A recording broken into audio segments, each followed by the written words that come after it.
would encourage you to open up in your Bibles to Matthew chapter 5. Matthew 5 is where we'll begin. Just a little bit from now, we're going to start our textual discussion from the Sermon on the Mount, something that Jesus has to discuss there about the nature of relationships. That's been our topic so far this year. This is our theme for this year. It's building strong homes. So we're going to be talking about this morning something about how to kind of protect those homes. So we're going to begin in just a little bit with Matthew chapter 5. I want to thank our visitors for being here. Thank Chris for being here. He kind of filled in, not necessarily the last moment, but he kind of filled in earlier this week, and it was before he found out his entire family was going to be down, feeling sick themselves. And so I appreciate him for being here. I told him earlier that he was a hard worker, and he said thank you, and then went on with his day. I had to inform him that's when you tell me a compliment back. You don't just take that and move on with yourself. But he said thank you, and he moved on. But I appreciate him for filling in. It's kind of short notice. If you follow the news cycle for the last 30, 40 years, you've noticed that there's been a lot of things that have been in the news. There's been wars, economic situations, and there are always these kind of topics that always seem to kind of come to the forefront. But one of those that's at least been there since the early 1980s is this idea of sexual education. How do you inform our children? How do you talk to kids about the nature of sex education? What do you do with that? Is that the school's responsibility? Is that the parents' responsibility? Is it a mix of both of them? And there have been a lot of people that have tried to kind of toe the line about that.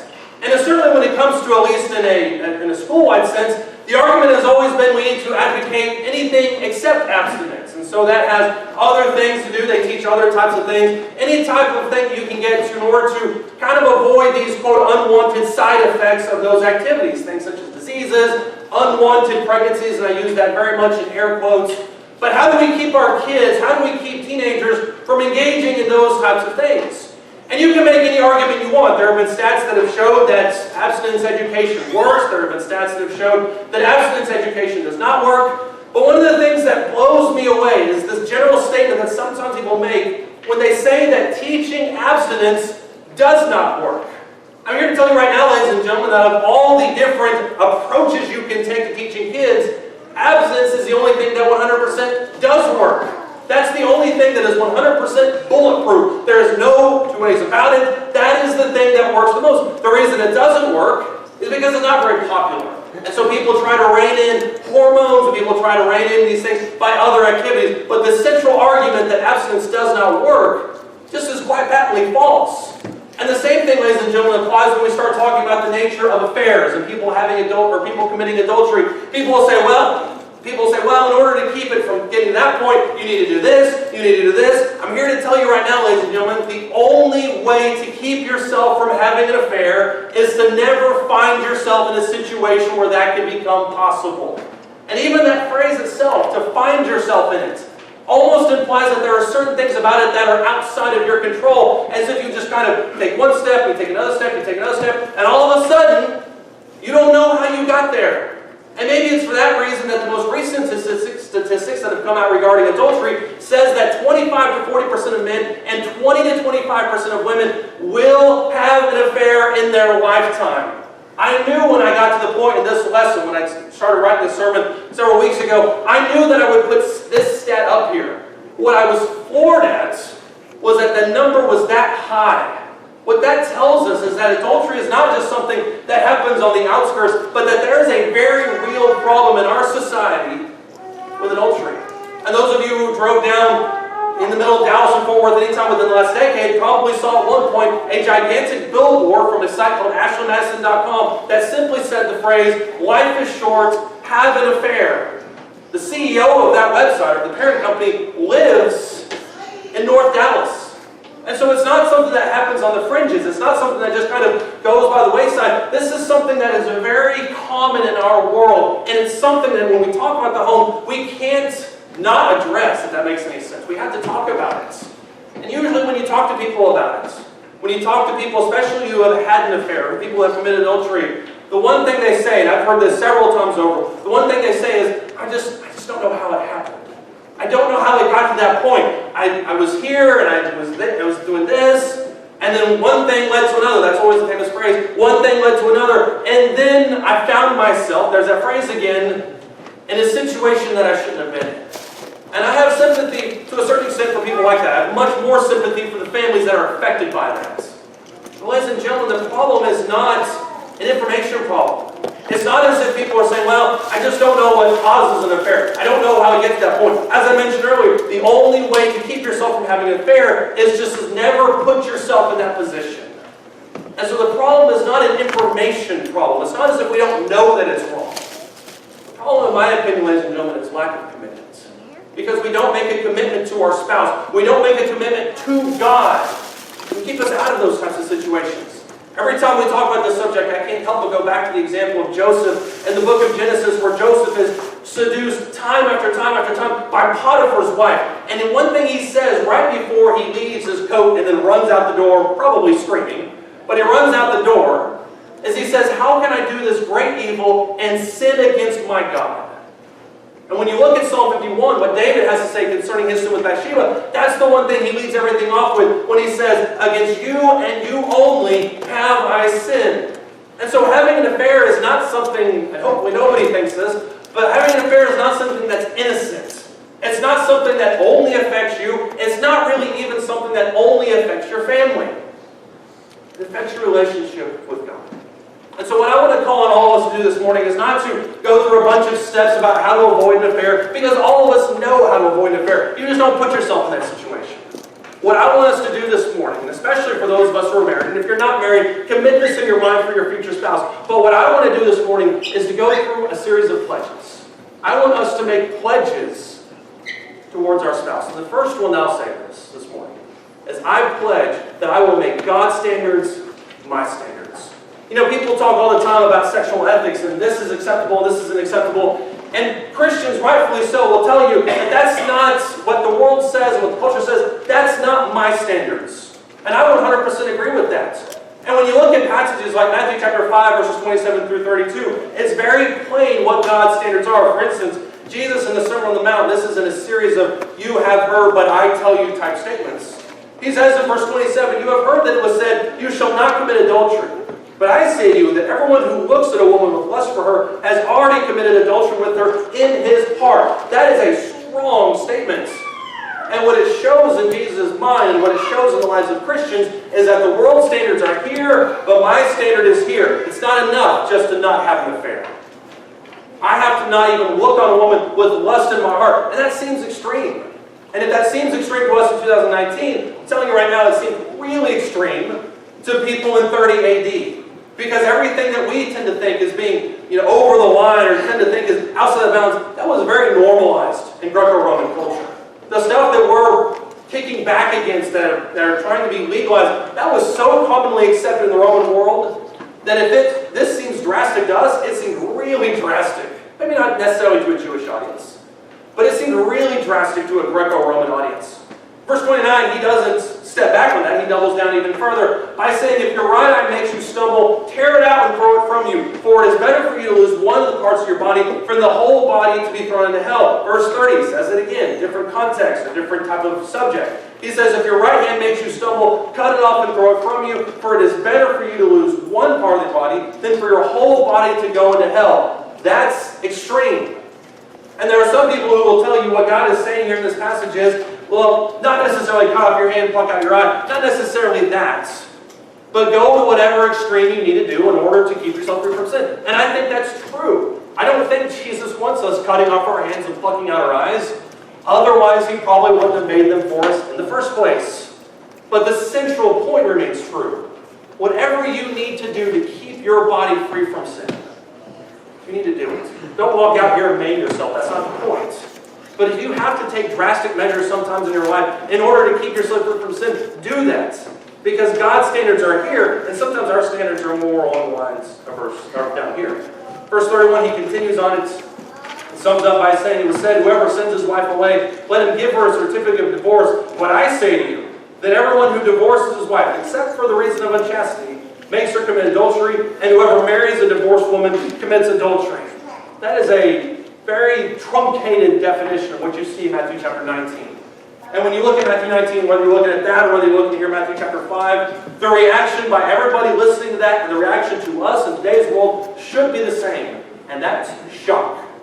Because when Jesus is teaching that Matthew chapter 19 about what the marriage rules are and all 9 of those verses I described that, the people are saying, well, some people say it's over here, some people say it's over there. And Jesus draws it all the way back to creation. And he does that for a very good reason. It's not about what I think is best. I can divorce because of this, or I can divorce because of that. He brings it back to creation to paint the ideal. And as Christians, that's our goal. As Christians, our goal is not to toe the line and see how close we can get to it, but to paint the ideal. See what God wants us to see and to do what God wants us to do. This is when you have a lot of people that will try to define adultery in very hyper-specific terms, and I won't go into all that right now, but there are people who will try to paint adultery in very hyper-specific terms and say, well, if I do this, is that really adultery? If I do that, is that really adultery? I talked to a preacher several years ago who said that was one of the biggest discussions they were having in their congregation right now with an elder towards one of the members. The elders were talking to one of the members who was trying to define adultery in very hyper-specific terms and giving himself allowances to do things that everybody knew he shouldn't have been doing. But it wasn't technically adultery, he said. This is the point. That misses the entire conception of what God's saying at all in Matthew chapter 5. When we make God's standards our standards, those conversations disappear. Because all of a sudden, it's not about how close I can get to sin, it's about how far I can get away from it. Here's the second pledge. I want you to pledge to your spouse this morning that I will eliminate the options. As long as you entertain the idea that there could be something else out there, as long as you entertain even a fantasy of what could be out there, that in your mind there will always be an option for you to go to when times get tough. That's the wrong attitude to have towards it. Look at Matthew chapter 22. Numbers chapter 22. Way on the other side of the Bible from Matthew 22. Look at Numbers chapter 22.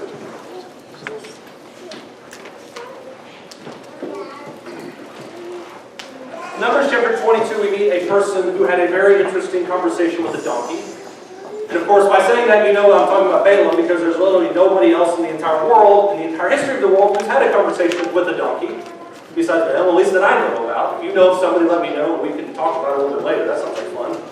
But in Numbers chapter 22, the conversation that Balaam has with his donkey is in the middle of a lot of discussions. This section is 2, 3, 4 chapters long, and it has to do with Balaam wanting to go and do something, but he knows that God is against it. And so what you see in Numbers chapter 22 is him trying to toe the line up a little bit.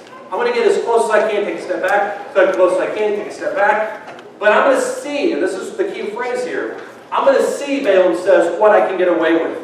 And in Numbers chapter 22, starting in verse 7, this is the people, the Moabites, that are coming to Balaam to try and get him, in the name of God, to curse the Israelites. Now, Balaam isn't going to do that. He's an Israelite. Why would he curse the Israelites? Well, Moab offers him a lot of money. Look at verse 7. The elders of Moab and the elders of Midian departed with their fees for divination in their hand, which is illegal under the Old Covenant, punishable by death. They came to Balaam and repeated Balak's words to him, and he said to them, "Spend the night with me here, and I will bring word back to you as the Lord may speak to me." And the leaders of the Moabites stayed with Balaam. And God came to Balaam and said, "Who are these men with you?" He knows who they are.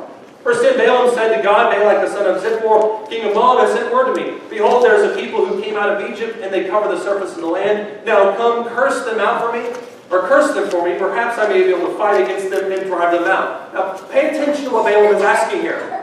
Balaam is telling God that these people have come from Moab with the explicit instruction to curse the Israelites.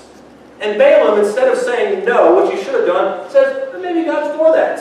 Maybe God brought the people out of Egypt and brought them near the promised land for the express purpose of me now profiting off of cursing them. It's ridiculous. Verse 12, God says to Balaam, "Don't go with them. You shall not curse the people, for they're blessed." Balaam arose in the morning and said to Balak's leaders, "Go back to your land, for the Lord has refused to let me go with you." You can almost hear the hesitancy in his voice, the reluctancy in his voice. Verse 14, the leaders of Moab rose and went to Balak and said, "Balak refused to come with us." Balak, though, verse 15, again sent leaders. More numerous, more distinguished than the former. These are the higher-ups of Moab. They came to Balaam and said to him, "Thus says Balak the son of Zippor, let nothing, I beg you, hinder you from coming to me, for I will indeed honor you richly, and I will do whatever you say to me. Please come then, curse this people for me." Now Balaam's response, based on the earlier his interactions with God, should have been, answer still no. Verse 18, Balaam replies to the servants of Balak, "Though Balak were to give me his house full of silver and gold, I could not do anything, neither small or great, contrary to the command of the Lord my God. Now please," verse 19, "also stay here tonight. I'll find out what else the Lord will speak to me."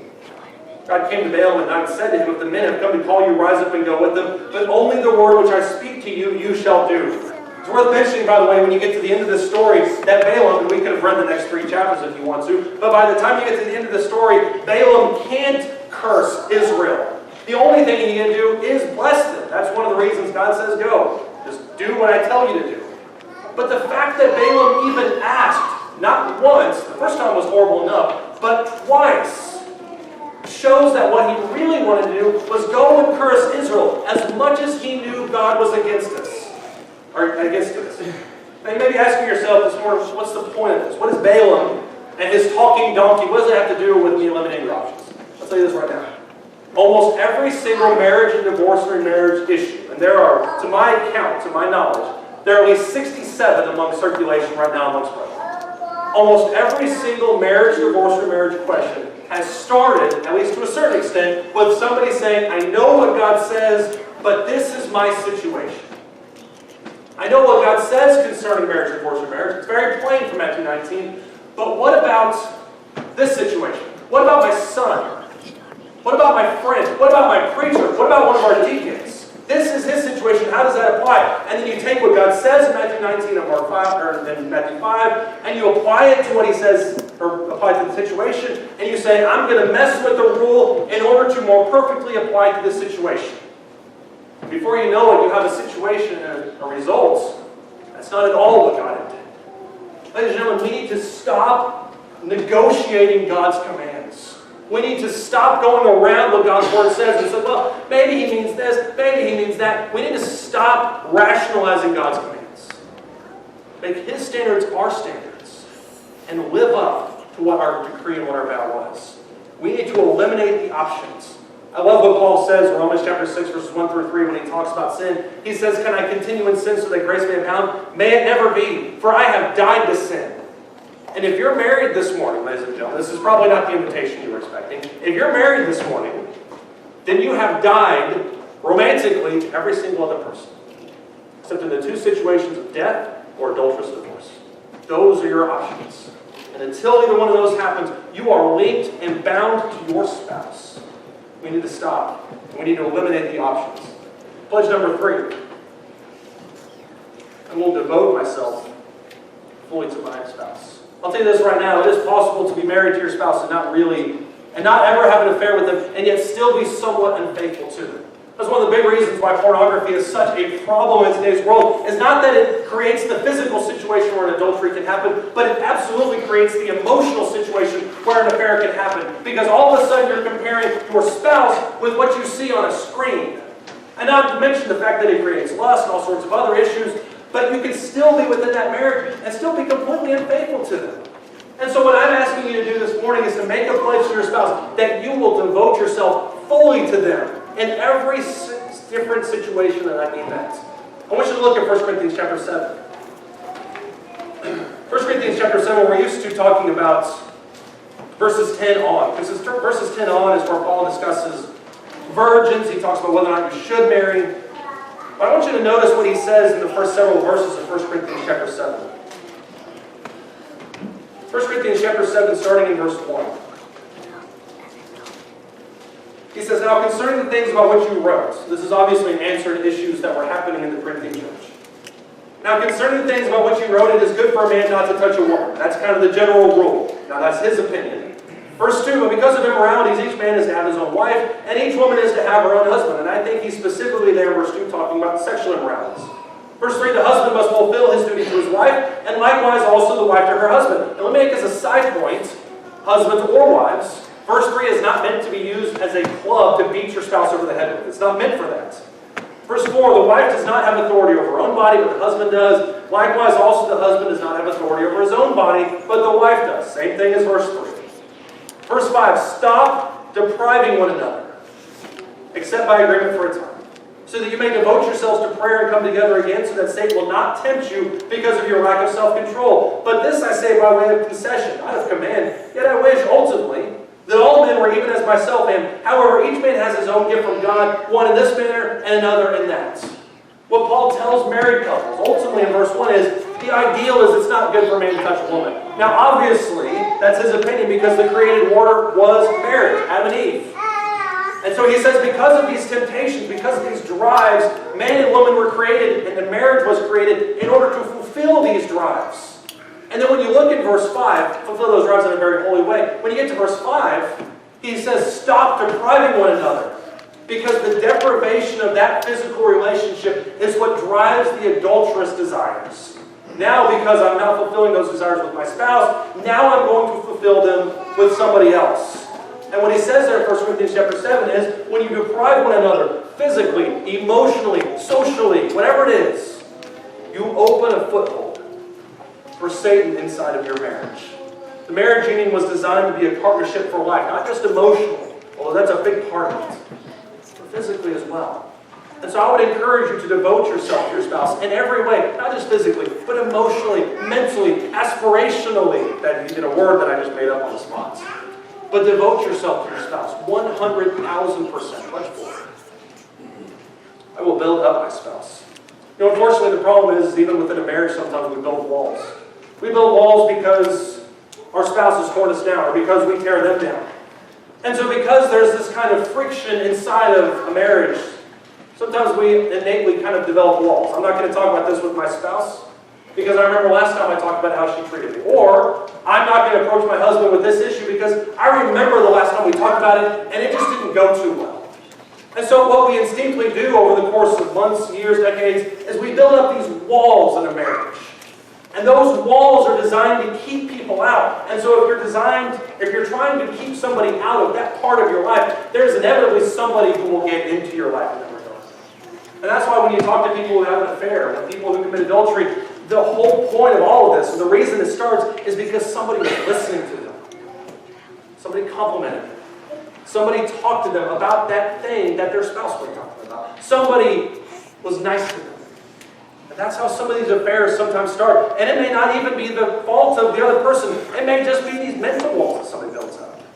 But when you make an active effort to build up the other person, and to support and to encourage the other person, those walls, like the walls of Jericho, come crumbling down. In Song of Solomon, chapter 5, you knew we'd be going to Song of Solomon at some point. You can't do a lesson about marriage in any regard without talking about Song of Solomon. Song of Solomon, chapter 5. I know a lot of Song of Solomon is very touchy. That's why we don't talk about it very much. But listen to Song of Solomon, chapter 5, starting verse 9. By the way, all these compliments make fantastic Valentine's Day cards. So if you're interested in having a Valentine's Day card for your spouse this year, look at Song of Solomon chapter 5. I think you'll find a lot of fodder for that. Song of Solomon chapter 5, starting in verse 9. Listen to how she talks about her beloved. What kind of beloved is your beloved, most beautiful among women? What kind of beloved is your beloved that thus you endure us? So what's happening here in this passage is, how would you describe your beloved? What makes him so great? And starting in verse 10, the beloved, down to verse 16, starts to go through all these different compliments. My beloved, verse 10, is dazzling and ruddy, outstanding among 10,000. His head is like gold, like pure gold. His locks are like the clusters of dates. That's actually what Melina said to me the other day. My head's like gold. And black as a raven. His eyes are like doves, beside streams of water bathed in milk and repose in their setting. His cheeks are like a bed of balsam, banks of sweet-scented herbs. His lips are lilies, dripping with liquid myrrh. His hands are rods of gold set with beryl. His abdomen is carved ivory and laid with sapphires. What a fantastic instrument that is. Verse 15, his legs are pillars of alabaster, set on pedestals of pure gold. His appearance is like Lebanon, choice as the cedars. His mouth is full of sweetness, and he is wholly desirable. This is my beloved, verse 16, and this is my friend, O daughters of Jerusalem. One thing's for sure, if you want to have a happy marriage, find a spouse who will describe your abdomen as chiseled with sapphire. That's how you want to have a spouse in your life. That's the way you want to have. But when you look at Song of Solomon, cover to cover, you can look at all different aspects of it. The thing that makes it so beautiful is the devotion to their spouse. And passages like Song of Solomon chapter 5 show that it's not just, ironically, skin deep. There is a very real mutual respect and a very real mutual admiration that these two people have for each other. And it should not just be a Song of Solomon thing. It should absolutely be something that's in our marriage. There's another stat that came out that I read recently that said, based on, I think, 1,000 adults that are millennial age, that 40 to 50% of those people would count their spouse as their best friend. And that's great. I think that's a that's a good thing. Until you realize that means that 50 to 60% of people do not count their spouse as their best friend. Your spouse should be your best friend. That's why you chose them. You chose the person, you chose your spouse because that's where you're going to hitch your wagon to. That's the person you're going to spend your life to. And if it's not somebody you respect, you need to start respecting them. If that's not something or somebody that you admire, you need to start finding things that you admire about them. Because that was part of what that relationship is going to be built on. Pledge 5. This is the last pledge.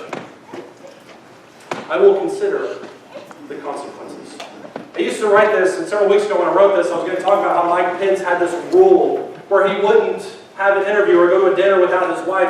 And then, of course, last week, another congressman decided that he wasn't going to do a ride-along with a female reporter unless somebody else was there. And my point in this, and apparently it's called the Billy Graham rule, I never realized that. But my point in this is not to describe the fact or say the fact that you never need to be alone with somebody that's not your spouse, even though I think that's a fantastic rule. I think if you're a guy, you don't need to be alone with somebody, at least in a semi-private setting, but somebody who's not your spouse. And I was going to go on and on and on and on about this. It was at least going to be 3 or 4 hours. Until it hit me that it's not just a ride-along in your truck. That it's not just an interview over dinner. But that there are literally thousands upon thousands upon thousands of opportunities like that for an affair to begin that have nothing to do with politics. That have nothing to do with dinners and interviews and ride-alongs. But there are all sorts of these little moments that can spark the beginning of an affair. And so what I want you to do is you think about this, especially this point. I want you to think about those points. And in those moments, I want you to consider the consequences of it. All of us probably at some point in our life will have a time when things could go drastically the opposite direction. Where you meet somebody or something happens. And in that moment, you'll have to decide, am I going to entertain this? Or am I going to be like Joseph and run the opposite direction? I want you to consider the consequences. Look in Proverbs chapter 2. Shouldn't be that far away from Song of Solomon. Look in Proverbs chapter 2. Proverbs chapter 2, starting in verse 16. Solomon talks about, and he begins chapter 2 talking about the nature and the strength of wisdom. In verse 16, he starts talking about the results and the benefits of wisdom. It starts in verse 16 by saying one of the reasons that wisdom is so great is it delivers you from the strange woman, from the adulteress who flatters with her words, that leaves the companion of her youth and forgets the covenant of her God. For her house sinks down to death, and her tracks lead to the dead. None who go to her return, nor do they reach the paths of life. So you will walk in the way of good men and keep to the paths of the righteous. For the upright will live in the land, and the blameless will remain in it. But the wicked will be cut off from the land, and the treacherous will be uprooted from it. I want to point something out here that you probably understand already by looking at it, but it needs to be said. And that's that this is not just a female seductress type of thing. The reason that Solomon talks about it in terms of her, the seductress, is because all throughout the book of Proverbs, he's addressing my son. So he's addressing a male, talking about a seductress in female terms, but the same thing can be described, the opposite direction. Pay attention to the seducer, to the adulterer who will want to trick you and to deceive you. So the same thing can go both ways. But did you notice what Solomon says here in Proverbs chapter 2? In Proverbs chapter 2, verse 17 down to verse 22, when he talks about the wicked being cut off of the land, he describes the cessation of your existence. Now you can talk about that in terms of physical death. And I don't think that does the text a disservice at all, because adultery was punishable by death. But I don't think he's just talking about the cessation of physical life. I think he's talking about every single thing involved with that. Your life will more or less be over. And you talk to anybody who has watched a family member or a friend or somebody they love go through an adulterous situation, and especially an ugly one, and you'll see the fruits of that. That adultery isn't just a one-time thing. The effects may, or the moment may be one time, but the effects can last for years and for decades. I'm convinced that David never forgot about his sin with Bathsheba. And that's why when you look later in 1 Kings chapter 2, and David talks about him sharing a bed with Abishag the Shunammite, who was a virgin designed to kind of keep him warm in his old age, the text is explicit when it says that he did not have relations with Abishag the Shunammite. That's because he knew what that would do to his family. He lived it for 30 years. The effects of adultery are many. They will ravage a family and they will destroy it. The most potent example of this happens in Proverbs chapter 7. When Solomon describes the seductress, and this is a very vivid account, we won't read all of it, but I want you to look at verses 24 down through verse 27. Notice the effects of it. Starting in verse 24, now therefore, my sons, listen to me. Pay attention to the words of my mouth. Solomon is writing this, I think, from very first-hand experience. Do not let your heart turn aside your ways. Do not stray into her paths. For many are the victims she has cast down, and numerous are all her slain. Her house is the way to Sheol, descending to the chambers of death. If you want to look at the fruits of what that single moment can create in your life, read Proverbs chapter 7. And I guarantee you, once you've considered the consequences of that action, it'll be something that you want to stay far away from. Ultimately, as we talk about abstinence, there's no foolproof way. And maybe this title was misleading about how to affair-proof your marriage, because there is no way to fully affair-proof your marriage. There's nothing I can say right now that'll make your marriage bulletproof. But there are pledges you can make right now. And I believe if you stick to these 5 pledges, and maybe I'm missing some, you can tell me them later, but I believe that if you stick to these pledges, you can make your marriage as bulletproof as humanly possible. There'll be times of temptation, be sure. There'll be rough patches. There'll be times where you're not a big fan of your spouse. Melina's not a big fan of me most of the time. And I guarantee you through all of this, your marriage will be happy, your marriage will be holy, and your marriage, for all intents and purposes, will be there for you. But it starts with making a commitment to your spouse in every aspect of the world. Will you make that? Will you make that pledge to your spouse? Will you make a commitment to God this morning? If you're far away from God, will you renew your commitment to God by asking Him for forgiveness of sins, by repenting of them? And if you need help with this congregation, so be it. Or if you're not a Christian, you need to make your life right with God by washing away your sins. We can do that too. Whatever it is you do, let us help you as we stand.